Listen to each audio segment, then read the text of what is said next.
ఇంతమంది కోరకు దాతాను అభిరాముల మధ్యలో నేను గెలవలేను అని కుమిలిపోతున్న కొందరు,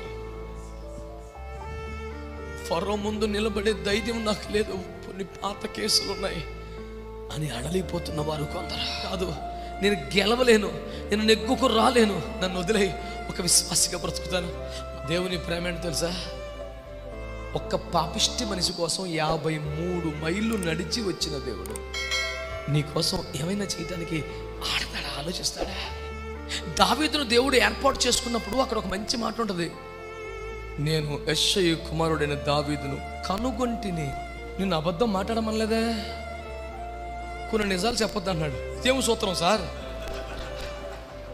ఇదిగో జఫన్యా లేనిపోని టీచ్ చేయబోకో, తిరుగుబాటుగా మాట్లాడటంలా దేవుని భయంతోనే మాట్లాడుతున్నా. బాధ్యత కలిగిన దాసుడిగా తగిన వేళ పెట్టే అన్నముగానే పెడతాను దీన్ని.